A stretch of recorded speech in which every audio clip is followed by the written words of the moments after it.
I just passed the AWS Solutions Architect Associate, which is one of the best certifications you can get if you're trying to break into cloud.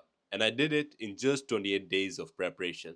The exam was tough, but with the right plan and the right resources, it's 100% doable. So, in this video, I'll share everything from the exact resources I used and what I studied to my 28-day study plan, my mistakes, exam day experience, and what I would do differently if I had to start again. Talking about the resources I used, I'll tell you straight without holding anything back.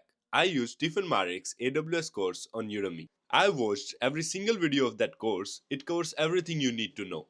The best part is, it includes hands-on practicals on the AWS console, quizzes after each section, and slides for revision, so you don't need to take extra notes or waste hours trying to organize everything yourself. Now, he hasn't paid me to say this, but I don't think there is a better structured course out there to prepare for this exam. So, if you can afford it, I would say buying the Udemy course is 100% worth it, mainly because how well it's structured and how clear the explanations are. After finishing the course, I bought 6 practice exams from Tutorials Dojo.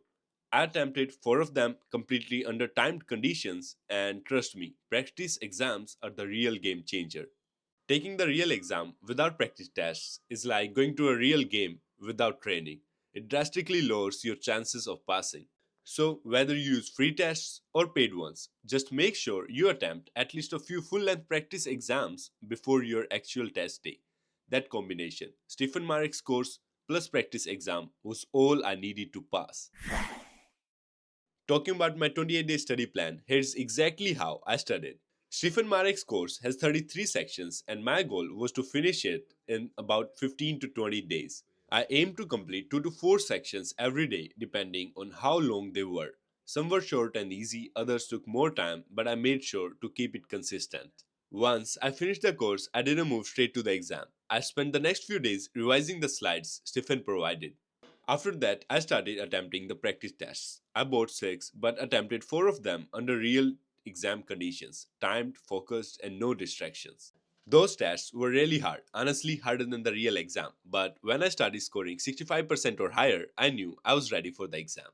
So, overall, the first 15 to 20 days were course completion, and the last 7 to 10 days were pure revision and mock exams. That's how I managed to pass in just 28 days. So let's talk about a few mistakes I made, because if you avoid this, you'll save a lot of time. My first mistake was underestimating the exam at the start. I thought since I already cleared the Cloud Practitioner, this would just be a slightly harder version, but not at all. The SSA exam goes way deeper, the questions are long, tricky, and test how services work together, not individually. My second mistake was trying to learn from too many sources in the first few days. I wasted time jumping between YouTube videos and random notes when I should just be using one single course.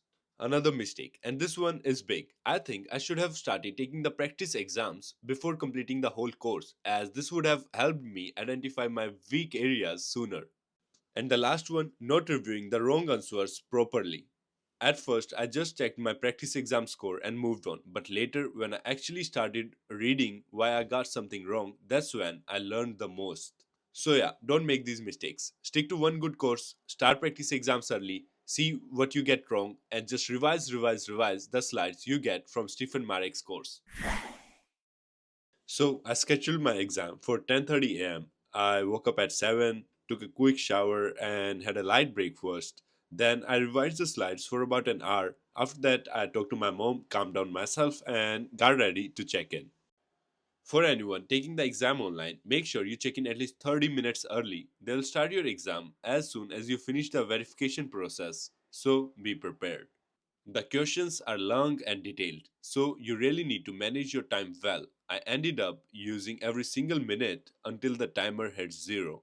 When I started the exam, the first question was really complex, but I didn't panic. I skipped through all the tough ones and then attempted the easy questions first. I built up my confidence and then I came back to the tough ones. I think that's a really good strategy you can also use while giving your exam. Overall, the exam felt tough but completely fair. If you have practiced well and understood the concepts, you'll be fine. Just stay calm and trust your preparation. Alright, so let's finish this off with a few tips that will actually help you pass faster and smarter. Don't use too many resources. One good course and a solid set of practice exams are enough.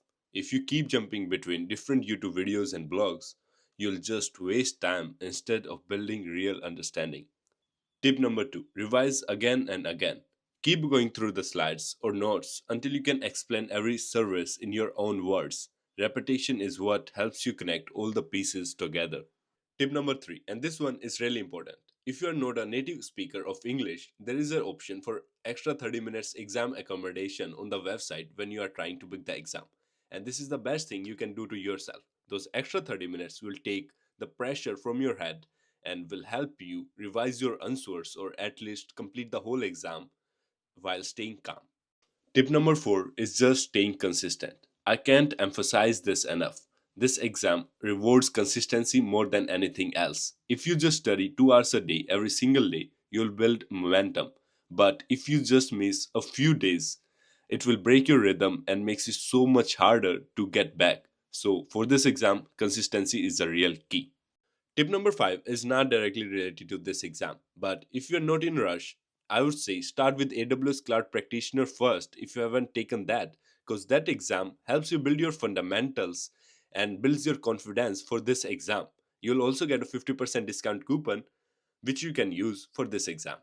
So yeah, that was my complete journey of how I passed the AWS Solutions Architect Associate in just 28 days of preparation. It wasn't easy, but it was definitely worth it as I got to learn a lot about the cloud. Thanks for watching and prepare hard.